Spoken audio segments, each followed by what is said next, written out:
Okay, this game is Paul Georghiou versus the great Grandmaster David Bronstein. It was played back in 1992 in the tournament called the Lloyds Bank Masters. The Lloyds Bank did sponsor chess quite a bit in those few years of between 1980 onwards, and actually I myself won a Lloyds Bank Junior tournament, Junior Under 18.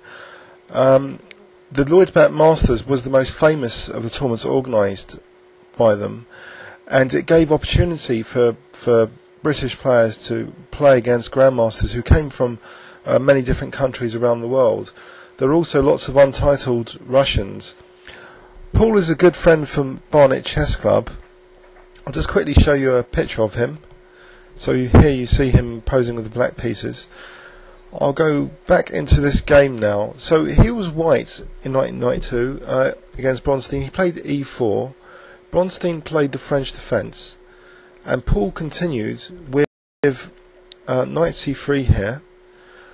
Now Bronstein, instead of this main line with bishop b4, the winner, he played knight f6, and Paul continued with e5, gaining space in the centre. And now he reinforces e5 with f4, and c5 is the logical undermining move here. Paul continued with knight f3. And now after knight c6, bishop e3, Bronstein played now queen b6. So it all is fairly logical and straightforward so far. Bronstein is hitting though b2 here, and Paul thinks this was a very unsound continuation now in retrospect, where he played queen d2. Black could have actually safely taken that b2 pawn and gained a slight advantage. But Bronstein perhaps overcalculated and instead played a6. And now Paul took opportunity to castle queenside, so he had a very good position here now, all of a sudden, at the opening. I think it is a slight edge for white, because this queen is now getting in the way of the pawn, and really these pawns want to go first to try and break open some lines against the white king. So anyway, he plays queen a5 now, so he's lost a bit of time with that queen manoeuvre. Now Paul plays king b1 and now b5, so it looks as though it could be quite dangerous. Paul doesn't panic here though. First he takes on c5 to vacate the d4 square, and that also stops black from playing like c4 later with a lot of space gain with tempo. After knight takes c5, he now played knight d4, which was a nice central move. Not worried about this b4 because he's got a very interesting defensive idea in mind. After bishop d7, he played bishop d3, and now there was an exchange on d4. Knight takes d4, bishop takes d4, and now Bronstein plays b4. So Bronstein seems to have the attack on the queen side and is not concerned about castling yet. He's left his bishop at home on f8. Paul's not too concerned though. He plays knight e2. And now we have knight takes d3. This is very interesting because Paul now recaptures with the pawn, so he's potentially sharing the c-file, but also he has to decide about this knight. Will it go to c1 to defend a2?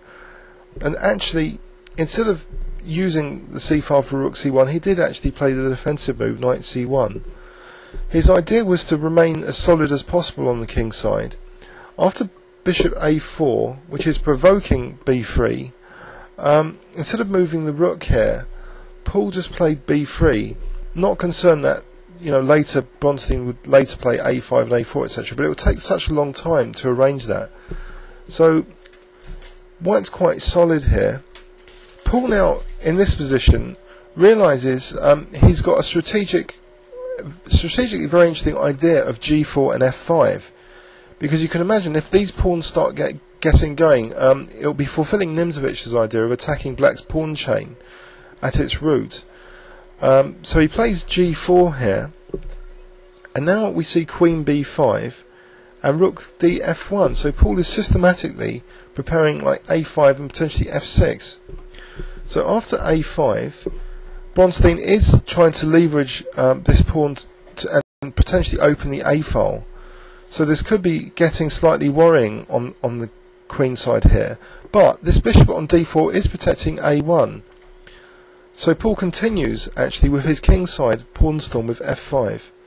Now Bronstein plays quite a controversial move. He gives Paul a very strong pass pawn by playing h5, because Paul now just played f6. So he's avoided the standard undermining with fe, because that potentially is actually quite harmless here. Instead, Paul sees that the pawns are more dangerous to be a pass pawn being generated, because now he plays g5, and there's a strong threat here of g6 creating a very dangerous passed f pawn. So that was very good judgment to decide between the undermining of black's pawn structure versus creating a passed pawn. And it's often these decisions we have to make, one or the other, which plan is the most appropriate for the position. Now Bronstein played castling queenside, and Paul actually reinforced his control of the e5 square. He doesn't want black to play e5, because that would stretch the pieces, the scope of the pieces. So he plays rook e1, reinforcing that square. And now we see queen a6, and now bishop e5.